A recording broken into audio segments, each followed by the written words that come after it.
I'm just trying to look at the difference between the two teams. Here you had the top scorer for India, Abhishek Sharma. For Pakistan, you had Saibzada, Farhan.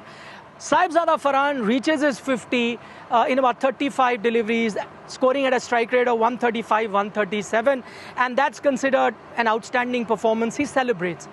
Then there is Abhishek Sharma, who reaches in 50 in a strike rate of better than 200. Do you think this is actually telling you the difference in terms of how the two teams are operating and which is now translating into the results as well between these two teams? Because I think now it's 7 games on a trot where India have beaten Pakistan.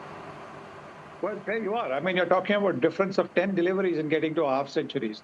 So 10 deliveries, the way Indians are scoring, you're looking at about anywhere between 40 to 60 runs. So that's the difference, 40 to 60 runs. Saibzada, getting his half century in 35 deliveries, and Abhishek getting it in 22 deliveries, 24 deliveries. So there it just tells you that in those balanced 10 deliveries, the difference, India would have still scored 40 or 60 runs, and then that makes the difference between winning and losing. So we're talking about, the batting, and they deserve all the praise. Let's look at India's bowling. It wasn't a great day, as I mentioned, for, let's say, a Kuldeep or a Jasprit Bumrah. At one point, Pakistan seemed to be primed to be getting anywhere between 180 to 200. Then comes this spell between the 11th and the 17th over, that 6-over spell, where India only concede about 36 runs, 6 runs and over, and also pick up 3 wickets. Do you think that was the turning point? That was the game-changing moment? That certainly helped because the game-changing moment, don't forget, irrespective of what the score was, the game-changing would have happened when India went into bat. If they had lost a couple of wickets, that would have made a big difference. Even if you're chasing, say, 150 or 160, that would have made a big difference. So getting that start was important. But what the bowlers did to pull Pakistan down from that 91 for 1 to 112 for 4, that made a big difference, because suddenly when you lose wickets, the new batter who comes in doesn't find it easy to tonk the ball straight away. So even he takes a little time to get going, and that is where those 4-5 overs made a big difference between India chasing maybe about 190 to 200 and India chasing 172. Okay, Saibhai, in terms of this victory, do you think after all that happened in the build-up to this particular encounter, it'll be an understatement if I say that it was heated, that it was, it had a bit of a political mark as well. So clearly, there was a lot of hype going into this, encounter per se. Would you say that at the moment, plenty of pressure is going to be off from the minds of the Indian players? Because winning this game would have been probably doubly more important than maybe the first game that they played versus Pakistan.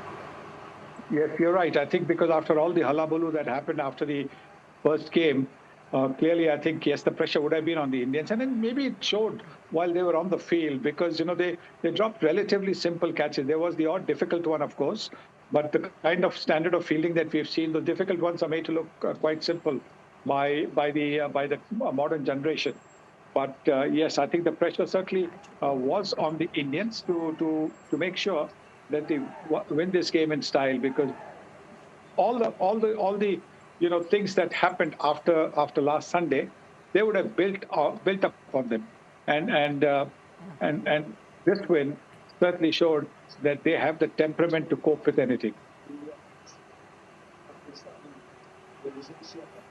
Do you think, Saibhai, some of it spilled over on the cricket field? We saw, Saibzada Farman with that celebration, and then Haris Rauf getting into an aji-baji with Abhishek, and then, a little later as well. Do you think some of that spilled over on the field, or do you think this is par for the course when it comes to an India-Pakistan game? Fast bowlers will get a little bit touchy if they're hammered away, and so no surprise that happened. So no, I think that's pretty normal for an India-Pakistan game. The odd player is going to celebrate in a way which not too many from the opposition will like. I'll take a couple more thoughts, Saibhai, on the encounter. One, let's talk about Jasprit Bumrah. I can't remember him having an off day like today, but if you were to analyze his performance today, what would you say? Is it just one of those bad days? Because it's not about conceding runs. That can happen to any bowlers, has happened to Bumrah before. But the one thing that you know about Bumrah is that he's always on the ball. He's always very disciplined. Today, maybe a no ball here and there, lots of full tosses. This was a rare sight, would you say? Maybe because he was playing after a gap of 1 week, that told on him.